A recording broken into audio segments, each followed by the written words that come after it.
This happened 1 year ago. Today, while sitting in the hostel's canteen, I recalled that horrible night due to the rain outside. It was raining heavily that night when that horrific event happened. I had been living in hostel for about 1 year for my nursing studies, far away from my parents. My hostel room number was 230, which was on the 3rd floor of the hostel, which I shared with Arya. Each apartment had 2 small rooms with beds. There was another room on our floor, room number 223. There was something strange about that room. I had never saw anyone entering or leaving that room in the last year. One night, right before going to bed, I asked Arya, "Who lives in room 223? I have never seen anyone there." "Room 223? You don't know about that room?" "Know what?" "Actually, I also don't really know, but my cousin, who is in final year, told me our floor is known as the haunted floor of the hostel." "Haunted floor? But why?" "Yes, because of a rumor that 2 girls committed suicide in that room.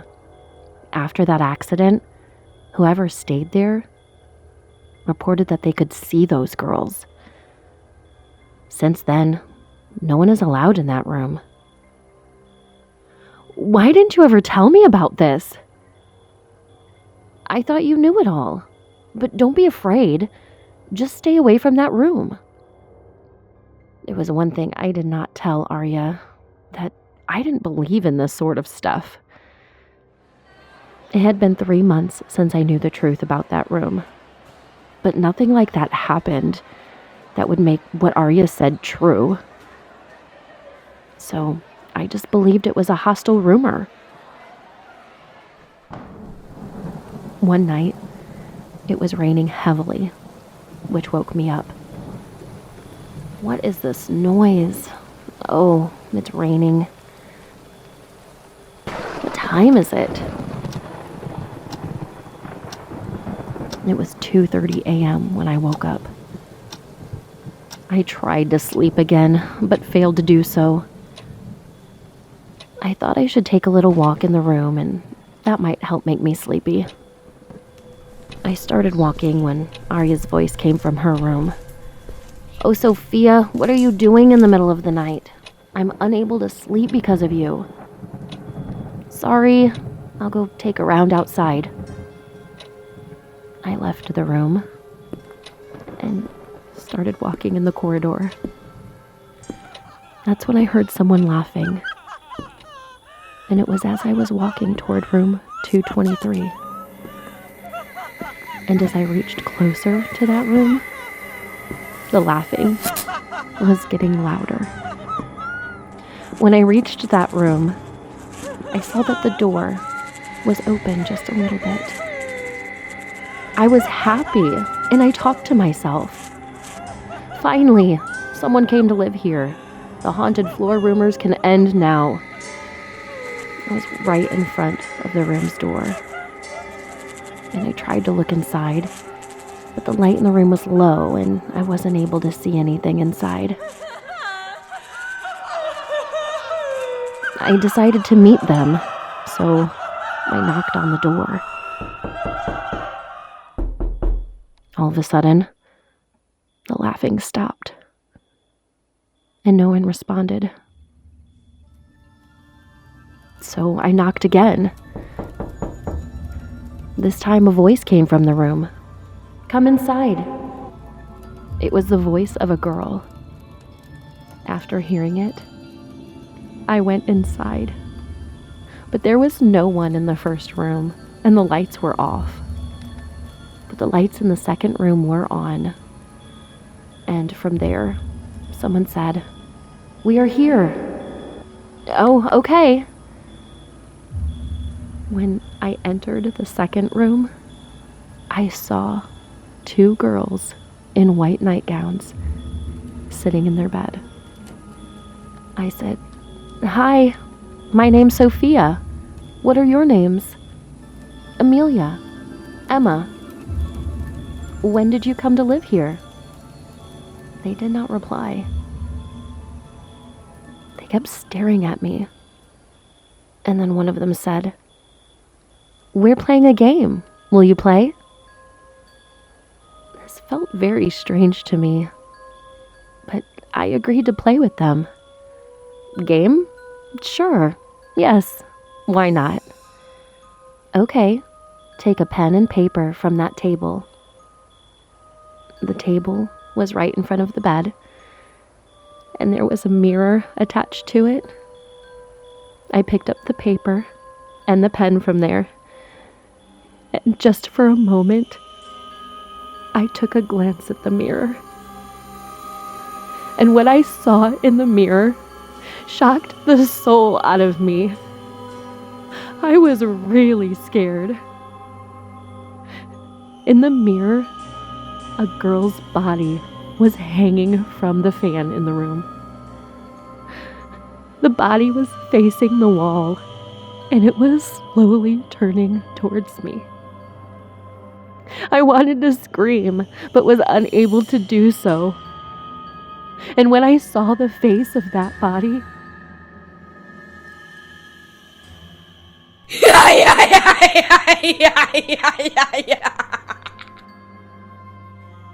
my whole body turned cold, which made me scream in horror. After that, I didn't remember anything that happened.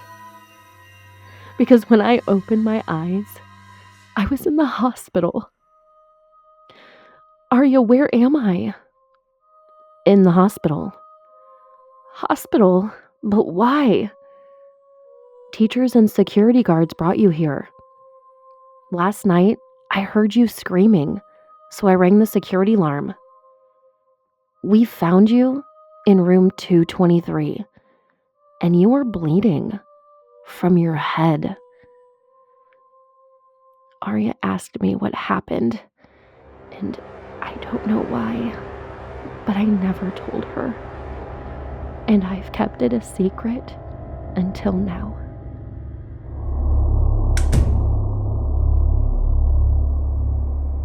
This story is about a friend of my mom and her husband.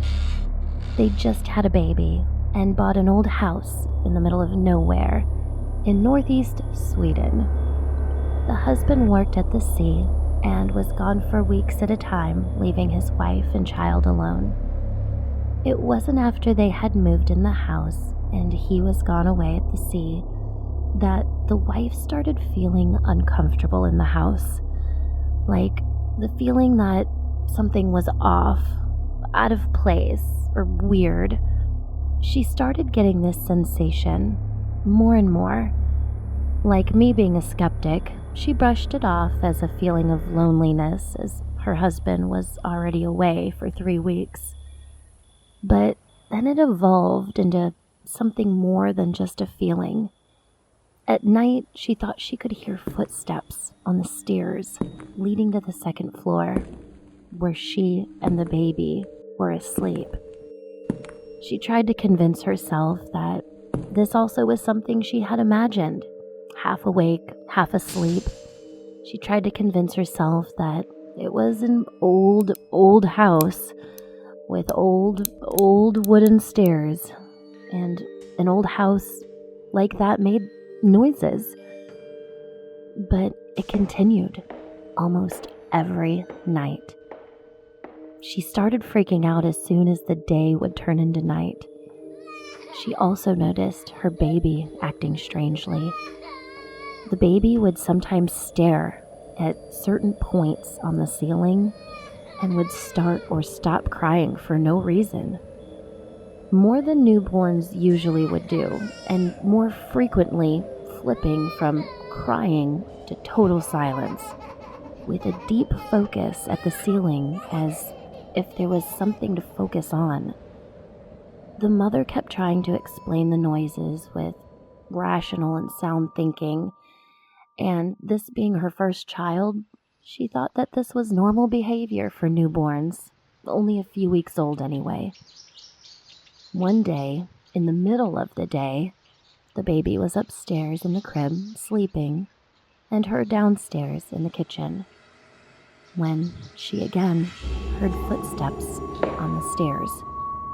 Only this time, they were really loud, and a thud, as if someone had just slammed the door. She just froze, until she heard her baby crying bloody murder. She ran upstairs with her heart in her mouth to find not only the bedroom door closed, something she never did so she can hear the baby, but the baby was on the floor screaming. Remember, this baby is only a few weeks old. There is no way he can sit up by himself, let alone climb out of the crib and then crawl to the center of the room. After that, they sold the house and moved away. I've heard this story from the lady herself, and she is an honest and very good friend. I trust her very much, and after hearing this, I try to keep an open mind about the paranormal in the world.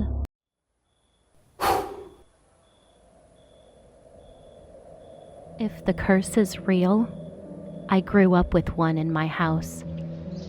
It would frequently torture my dog, and she would often whelp and cry in the other room, and then would hightail and run from my room before anything shifty could happen. For clarity, my mother worked a night shift, and I was the only one home. While there was always stuff a bit off, like the TV turning off or volume changing on its own, and sounds of things falling in the kitchen and nothing being down there when you checked it out, what still gets me is when I saw the metal candlestick holder sitting on my side drawer fly on its own from one side of the drawer to the other, hard enough to make a noise as it slammed on the side. My second drawer was hanging open and flew from right to left. I still can't wrap my mind around it. It has been quite a while since something strange has happened, and the more time passes, the more I feel further removed from it being a reality. It absolutely happened, though. I rarely talk about it because it can't be explained and tends to make me feel uneasy, and that I lose credibility with others.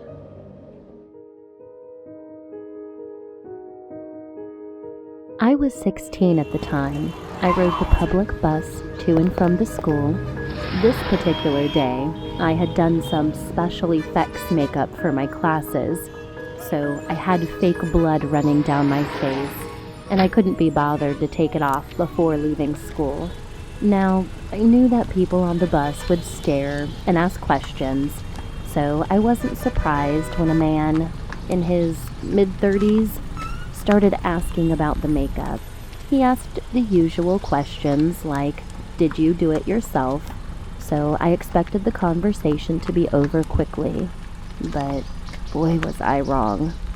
This man, who said his name was Rob, started steering the conversation in strange territory, asking me if I had a boyfriend, to which I said I did, and then he asked if my boyfriend liked the makeup and if I was going to see him. I lied and said yes, he did, and that I was going to see him. Then he said with a creepy grin, "You remind me a lot of my sister." I was clueless as to what I should do, so I smiled back, and he continued and said that his sister was kind of a bitch, and went on to say that my sister was always lying about me to our family, and I had fantasies of breaking her like jewels. At this point, I was really terrified. My bus stop was like 20 minutes away, and I wanted to get out of this situation as soon as possible. Seeing that what he said was making me uncomfortable, he told me where he worked and what he did there, and I just nodded along the entire time. Closer to my bus stop, He said, "Do you want to come to my house? I have a freezer full of pizza and ice cream. Maybe we can hang out for some time." I politely declined him, saying that my boyfriend was waiting. I got off at my bus stop and speed walked to my home, all while being on a call with a friend, telling them what had happened. Things were fine after that. I changed my bus route so that I didn't run into him again. But one afternoon, I had to go to the store, and that was on the old bus route. I was nervous getting on the bus, but I became happy when I did not see Rob on there. I did my shopping, and just as I was leaving the store, I saw Rob standing by the door, staring at me. He walked towards me with a grin on his face and wrapped his hands around me.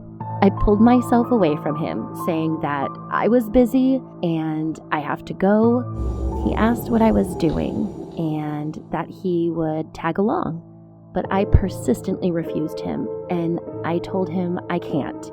And I walked towards a neighboring store that I knew would be busy. Sure enough, Rob followed me. I walked in the heavily populated makeup aisle and kept my focus on some cheap lipstick, hoping that he would go away. But I was wrong, as Rob leaned over me, picked up a red lipstick, and whispered, "This would look really good on you. I can't wait to see you wearing it." He put the lipstick in my basket and walked out of the store. I stayed in the store for 20 more minutes after his departure, afraid to walk home alone.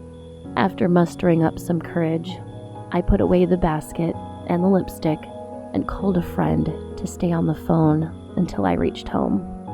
I don't know after that if he had followed me or not, but after that day, the motion detector light on my porch started coming on quite a lot, and I started hearing knocks on my bedroom window.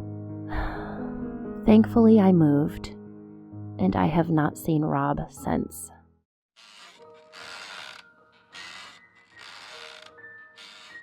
When I was young, my grandmother had a painting that used to be hung in the living room. This painting was of two women playing the piano, one playing while the other listening and pointing at the music, as if in the act of teaching the song. The painting was medieval looking, and the woman playing the piano looked very young, while the other woman looked a little older. It was obvious that it was depicting a student-teacher relationship. It was a really old painting that I had seen at my grandmother's since the very first time I visited. As a child, I would often sleep over at my grandmother's house. I have several distinct memories of seeing the figures in the painting, moving, but not in an intelligent way, but in the way as if they were acting out a scene, almost like how a GIF is on the internet nowadays. Constant looped actions. The woman playing the piano would begin to strike the keys and tap her foot to the rhythm, while the other woman would nod her head in approval or disapproval as she judged the performance of her student. But there was no sound, and the painting would do this for a few minutes and then stop. It happened a lot. I wondered if everyone must have been ignoring it. I was so young and saw the painting so often that I thought nothing of it, and just accepted the idea that some paintings out there can just move on their own. Decades later, I was reminded about the painting as I was seeing my family album, which had a picture of me with the painting. So after some time, when I went to my grandmother's house again, who still lived in the same house alone, I told her that I had not seen the painting in many years. So I asked my grandmother about it, and she told me that she had wrapped it up and had it stored in the closet. I jokingly told her that as a child, I thought I saw the paintings move at night. She went dead silent and told me in a very serious tone, "My dear, why do you think I don't put it up anymore? Thanks for telling me you saw it too. All of these years, I thought I was crazy. All of these years seeing those paintings move.